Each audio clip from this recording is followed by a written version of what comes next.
He is in the DA-controlled Kouga Municipality. Steenhuisen is expected to embark on a door-to-door campaign and hold various street meetings with community members. For more on the story, we cross live now to our colleague Lwando Nomoyi. A very good morning, Lwando. What's happening where you are?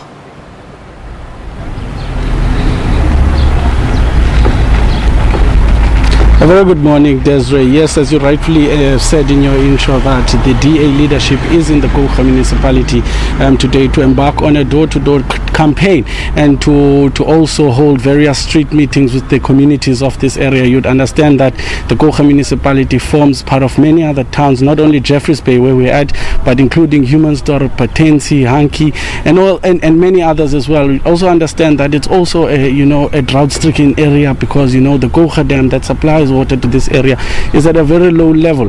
And you'd understand in 2016 that the DA actually won this municipality from the ANC at a 58% outright majority. But in conversation with me now, I've got Mr. Harton here, who is the speaker and a member of the DA within Kouga Municipality. Mr. Harton, thank you very much for your time and welcome to SABC News. Just briefly tell us, the program that the party will be embarking on today in this municipality. Thank you very much. Yes, it's a huge privilege for us to have our national leader, John Steenhuisen, here and our Member of Parliament, Andrew Whitfield, with us. And we'll be going through a few of our towns, like you correctly said, and just engaging with voters, engaging with communities, telling them the good story that the DA in Kouga has to tell. We inherited a bankrupt municipality in 2016, and over the last 5 years, we've made great strides in improving basic service delivery and getting the basics right to deliver better service to our people. And I also understand that in 2011 your footprint in the township areas was at 2%, 2016 6%. What are you anticipating your footprint to be in the township areas of Jeffreys Bay and all these other towns this time around? Yeah, we've actually grown tremendously, and our tracking and our polling indicates that our support is up and that we are ready to go for this election, and I think you can see that also when you look on the polls. You see DA posters. You don't see any other parties. You don't see any other party presence in our towns, and that's really encouraging for us to see. And I think our voters and our supporters and residents all residents can see that over the last 5 years things have been improving gradually. We're not getting everything right yet, but we are fast becoming one of the best municipalities in the country. We do understand, although this is a holiday town, we've been to the township many times, covering stories there, and as a DA-run municipality, we spoke to the people in the township, in terms of asking that the municipality formalizes their informal settlements. What are the strides that you have made to actually bring services to those people who live, in those informal settlements, and the progression in giving them good housing as well? Thank you very much. That's a great question. So we've built now, over the last 5 years, we've built the first RDP houses in Kouga Municipality in the last 11 years.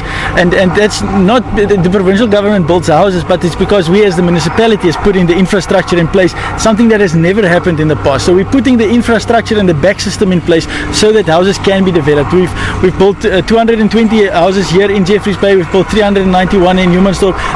There's 2 pipeline projects that's going to be starting in the new year. One is 2,500 houses in Humansdorp and another 1,500 in Jeffreys Bay. We've been able to electrify informal houses, giving electricity on people on 2 houses where there's a formal plot but a shack there. We've been able to give those people electricity. Again, something that's never happened here in the last 15 years in Kouga Municipality. So we are moving forward in all our communities. We are making great strides in getting services to our people and giving dignity back to our people. We also understand that this area is also drought stricken. We've got the Kouga Dam at less than 6% currently.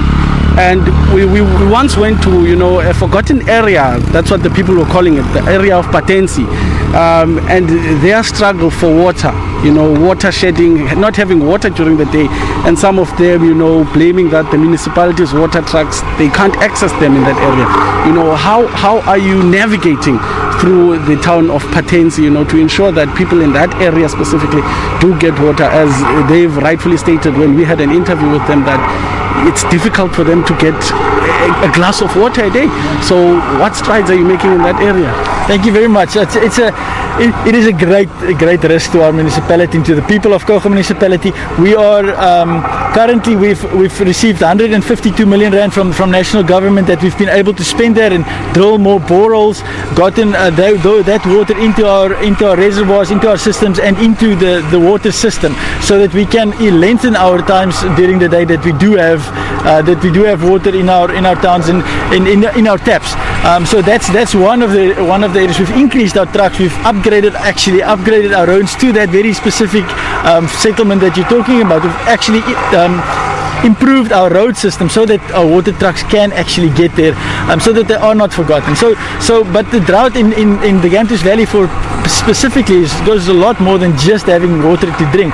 There's also a massive industry built there in terms of the citrus farming, which feeds thousands of families in the Gamtus Valley. And if the dams run dry, yes, taps will run dry, but people will also lose jobs because of the drought. So it goes a lot wider than that, and we are taking serious action in terms of making sure that our dams do not run dry, our taps do not run dry, and that our reservoir stays full, whether it's through drilling of more boreholes or whether it's tracking in water from areas that do have water.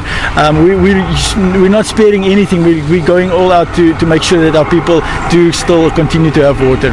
In 2016, you had a 58% majority, to win this municipality. Out of 26 seats, you guys got 19 seats. For these upcoming elections, what is the party anticipating? Yeah, we're looking at the seats in council have increased, so we would obviously like to increase our seats as well. So currently, after the election, we will have 30 seats in council, and we're hoping to have around 19 seats with the outright majority. And we're very comfortable that we will be able to get that because of the fact that the voters are seeing that the improvement since 2016 to now.